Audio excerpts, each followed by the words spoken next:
Why is nature always called Mother Nature? Perhaps it's because, like any mother, she quietly manages so much of our living without our ever realizing there's a woman at work. Why, right from the beginning, we breathe and sleep and wake up with no more conscious planning than we used in sprouting teeth. Mother Nature controls many of our routine bodily processes through automatic control centers called glands. The story of menstruation really begins with one particular gland. It's located here at the base of the brain, and it's called the pituitary gland. In our childhood years, this pituitary gland concentrates on producing growth hormones, busy little messengers which circulate through the bloodstream. They order the various bones and tissues to get growing. And as a girl grows up from blocks to dolls to books, that means her body is obeying the orders issued by the pituitary gland. Of course, these orders vary among different girls. Some girls grow short, some tall, some heavy, and some slight. But there comes a time somewhere between the ages of 11 and 17, though about 13 is average, when the pituitary must turn part of its attention to maturing the body which it has grown. So it starts sending out a new type of hormone, a maturing hormone. And that is when menstruation begins, when these maturing hormones start coming down through the bloodstream to the ovaries. The ovaries themselves are glands about the size of almonds, and locked within each ovary are thousands of eggs. Although these eggs are too small to be seen by the human eye, any one of them has the possibility of someday becoming a human being. Near the ovaries are the fallopian tubes, short canals which lead to the uterus or womb. This hollow pear-shaped organ opens into the vagina, which is part of the birth canal, and is the external opening for this whole group of organs. So, as you see, there is a continuous passage from each ovary through the fallopian tubes, uterus, and vagina to the outside of the body. These organs function in a continuous cycle. The pituitary gland starts the process when it sends its maturing hormones down through the bloodstream to the ovaries. Now one of the ovaries passes on an order of its own to the uterus. It tells the cells which make up the lining of the uterus to multiply and fill themselves with watery fluids and blood. This begins to build up a thickened lining of somewhat velvety material. At the same time, an ovary has been maturing an ovum or egg, which is magnified here so that we can see it. About once a month, one of these tiny eggs passes out of the ovary and finds its way into a fallopian tube, where it moves along toward the uterus. If the egg is impregnated, which happens when a woman is going to have a child, the egg will stay within the uterus. Then the thickened lining will provide nourishment for the budding human being through the early days of its development. However, most eggs pass through the fallopian tubes without being fertilized. When this happens, there's no use for that potential nourishment in the built-up lining of the uterus. And so, in a few days, it passes from the body. This is the flow which we call menstruation. So, as we see now, menstruation is just one routine step in a normal and natural cycle that is going on continuously within the body. The time between periods is usually about 28 days. However, it may be shorter for some girls and longer for others. The flow itself may last anywhere from 3 days to 7.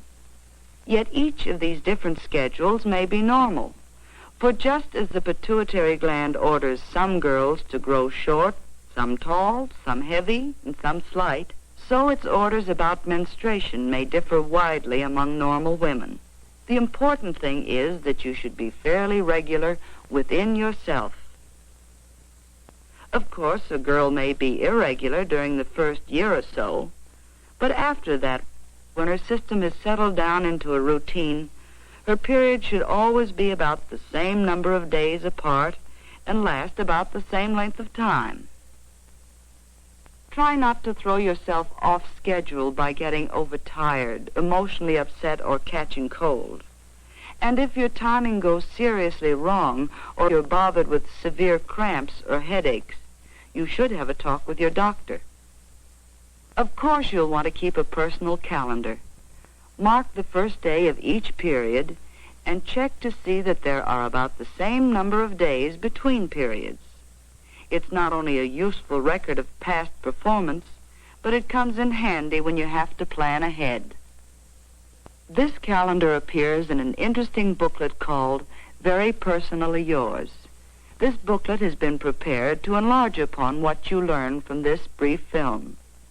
Among other things, the booklet explodes that old taboo against bathing during your period. Not only can you bathe, you should bathe. Because during menstruation, your perspiration glands are working overtime. Just be careful to avoid either very hot water or very cold water. In fact, it's not a good idea at any time to shock your system with extremes, any more than to let yourself get chilled or to catch cold. And as for the old taboo against exercise, that's nonsense. Exercise is good for you during menstruation. Just use common sense. When you come to think of it, most of your daily routine is on the mild side. It's going to extremes that's wrong and to be avoided. To most girls, the menstrual period should bring no severe discomfort. Some girls have a little less pep, a feeling of pressure in the lower part of the body, perhaps an occasional twinge or a touch of nerves. But don't let it get you down. After all, no matter how you feel, you have to live with people. You have to live with yourself, too.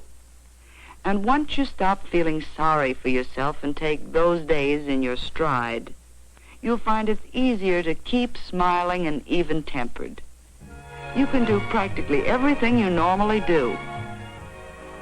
Oh, come now. We said practically everything, provided you take common sense care of yourself. Exercises to relieve cramps are illustrated in the booklet. Try them. With the guidance of a qualified person, you may find they help. And do something about that slouch. Slumpy posture is just as bad inside as it looks outside. So stand up straight and let the organs function from the position that nature intended. One way to help them function normally is to avoid constipation.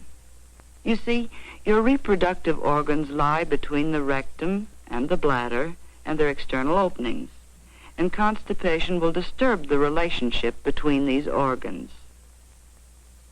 So you'll find it worth your while to drink plenty of water, eat plenty of fruit, and to include cereals and eggs and leafy vegetables in your daily diet.